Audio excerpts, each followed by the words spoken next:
বাংলাদেশ সরকারকে নিজের পৈতৃক সম্পত্তি মনে করেন স্থানীয় সরকার মন্ত্রণালয়ের আওয়ামী সচিব জাহিদি। ৮ বছর ধরে নিজ এলাকার মানুষদের করে রেখেছেন জিম্মি, করেন না আইনের তোয়াক্কা, সাংবাদিকদের দিতে পারেননি সঠিক জবাব। মন্ত্রণালয় ও দপ্তর সবখানি বসিয়েছেন আওয়ামীপন্থীদের, গড়েছেন ঘুষ বাণিজ্য ও স্বজনপ্রীতির অনন্য নজির। আবার আওয়ামী লীগ ট্যাগ দিয়েই প্রতিবাদীদের করেন হয়রানি। আওয়ামী লীগের পতন হলেও টাকার জোরে টিকে আছেন তিনি, করেছেন বিপুল পরিমাণ টাকা পাচার, দুদকের কাছে দেশ ত্যাগে নিষেধাজ্ঞা ও জরুরি নজরদারি চেয়ে আবেদন। বিস্তারিত দেখুন সালেহ কায়সার ও জামিল মহসিনের করা বিশেষ ধারাবাহিক অনুসন্ধানী প্রতিবেদনে। আওয়ামী লীগ শাসনামল থেকেই বেপরোয়া দুর্নীতি, স্বজনপ্রীতি ও ঘুষ বাণিজ্য করে আসা স্থানীয় সরকার মন্ত্রণালয়ের বর্তমান সচিব রেজাউল মাকসুদ জাহেদি এখনও টিকে আছেন কেবল টাকার জোরে। তার বিরুদ্ধে বেপরোয়া ঘুষ বাণিজ্য, স্বজনপ্রীতি, বিদেশে অর্থ পাচার, তথ্য অধিকার আইন অমান্য, দুদকে অভিযোগ, গণমাধ্যমে একের পর এক প্রতিবেদন, কবরস্থান নিয়েও জালিয়াতি, এমনকি নিজ এলাকা ময়মনসিংহের ফুলপুরের সাধারণ জনগণকে ৮ বছর ধরে জিম্মি করে রাখার অভিযোগ রয়েছে। অতি সম্প্রতি দৈনিক অগ্রযাত্রা প্রতিদিন টিম সচিব জাহেদির গ্রামের বাড়ি ময়মনসিংহের ফুলপুর উপজেলার রহিমগঞ্জ ইউনিয়নের আশাবট এলাকায় গিয়ে জানতে পারে আওয়ামী লীগ শাসনামল সহ গত ৮ বছর ধরে ক্ষমতার অপব্যবহার করে সচিব রেজাউল মাকসুদ জাহেদির করা নানান অপকর্মের কথা। স্থানীয় একটি বাজার, রাস্তা, খাস জমি সবই দখল করার পাশাপাশি জেলা প্রশাসক ইউনোদের ওপর জোর খাটিয়ে স্থানীয় জনগণকে তিনি এখনও করে রেখেছেন বিচার বঞ্চিত। এইবার টেয়ারা ওই যে ফরেস্ট অফিসের নাইবে জাহাঙ্গীর বাড়ি অর্ধেক নেই আর হচ্ছে নাইব অর্ধেক নেই। কারণ এ বিষয়ে উপজেলা ও জেলা প্রশাসনে একাধিক অভিযোগ দিলেও হয়রানি ছাড়া আর কিছুই পাননি ফুলপুরের বাসিন্দারা। বাজারের সমস্ত জমা হ্যাঁ নিতেছে, হেডঘাটটা পুরা বাজারের হেডঘাটটা রাস্তা আছে, রাস্তার মধ্যে ওরা তাঙ্গর ওই যে সাফ করা করছে ঘর দেখায় আমি তাই আমরা ব্যবসা করার লি করছি, ও না ওই সামনে রাস্তার মধ্যে করে উড়াইতেছে, মানুষ আর পিছিয়ে জানা 5 বছর ধরে এই অবস্থা। আমি একটা পিটিশন করছিলাম ডিসি স্যার, ডিসি স্যার কি জন্য নেই সচিব ফোনগুলি সব আইরে যা টিউনও আইছে, নাইফ টাইপ আইছে, মাপ টাপ দিছে, সব সব মাপ টাপ দিছে, সব ঠিক আছে, পরে কি জন্য গেছে কোনো ব্যবস্থা নেয় না সচিবের লোক।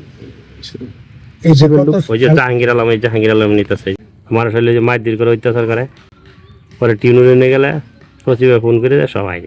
ওই এলাকার মানুষ বছরের পর বছর জিম্মি দশায় থেকে ক্ষমতার এমন অপব্যবহার দেখে মনে করছেন বাংলাদেশ সরকার হয়তো সচিব জাহেদির পৈতৃক সম্পত্তি। আওয়ামী লীগের আমল থেকেই তো এই কার্যগুলো করে আসতেছে। ওখানে একটা বাজার, ওই বাজার খাস জমি, এটা সরকারি প্রতি বছর ডাক হয়, ডাক হয় সরকার প্রতি বছর ইজারাদার পায়, সেখানে অবৈধভাবে ওখানে তার ভাতিজাকে দিয়া গরু খাইছে। 2021 সাল থেকে আমরা ছিলেন তাদের কাছে বিভিন্ন অভিযোগ দেওয়ার পরে তারা কোনো ব্যবস্থা নেয় না। কিন্তু এত কিছুর পরও আওয়ামী লীগ আমলের দাপুটে এই সচিবের বিরুদ্ধে নেওয়া হয়নি কোনো ব্যবস্থা, বরং আওয়ামী লীগ সরকার পতনের পর তাকে ক্রীড়া মন্ত্রণালয়ের সচিব পদ থেকে নিয়ে আসা হয় গুরুত্বপূর্ণ স্থানীয় সরকার মন্ত্রণালয়ের সচিব পদে। আর এখানেই তিনি নব উদ্যমে শুরু করেন একের পর এক ঘুষ বাণিজ্য ও বিতর্কিত কারবার। আইন অনুযায়ী তার কাছে এসবের জবাব চাওয়া হলেও আইনকে বৃদ্ধাঙ্গুলি দেখিয়েই স্থানীয় সরকার মন্ত্রণালয়ে তিনি এখন নব্য ভয়ঙ্কর স্বৈরাচার। আওয়ামী লীগ আমলের চিহ্নিত দুর্নীতিবাজ দাপুটে এই সচিব তার বিরাগ ভাজনদের আওয়ামী লীগ ট্যাগ দিয়ে হয়রানির চেষ্টা করলেও একের পর এক বঙ্গবন্ধু প্রকৌশলী পরিষদের নেতাদের মোটা অঙ্কের টাকা ঘুষের বিনিময়ে করেছেন পুনর্বাসন।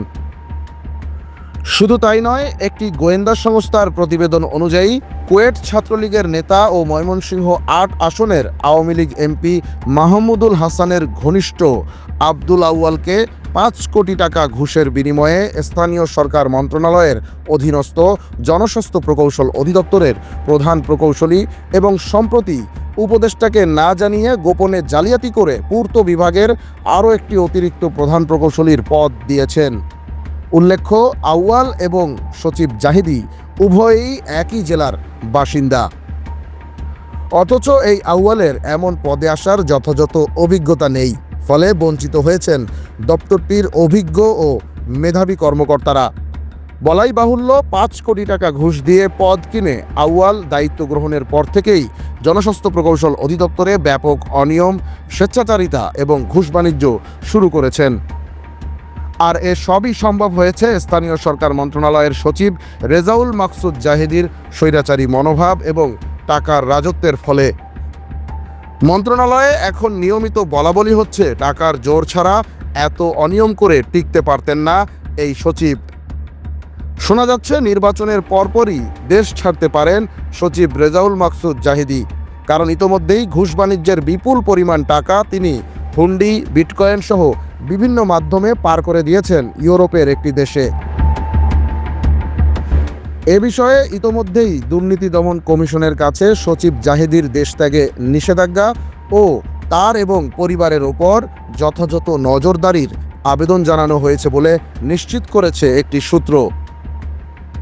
দর্শক, সচিব রেজাউল মাকসুদ জাহিদির মদতদাতা কারা, মোটা অঙ্কের টাকা নিয়ে কারা তাকে টিকিয়ে রেখেছে, ফুলপুরের জনগণ কবে মুক্তি পাবে সচিব জাহিদির এমন জিম্মি দশা থেকে, সব প্রশ্নের উত্তর আমরা খুঁজব ধারাবাহিক অনুসন্ধানী প্রতিবেদনের পরবর্তী পর্বে। চোখ রাখুন দৈনিক অগ্রযাত্রা প্রতিদিনে। অগ্রযাত্রা প্রতিদিন, নির্ভীক প্রত্যয়ে উজ্জীবিত।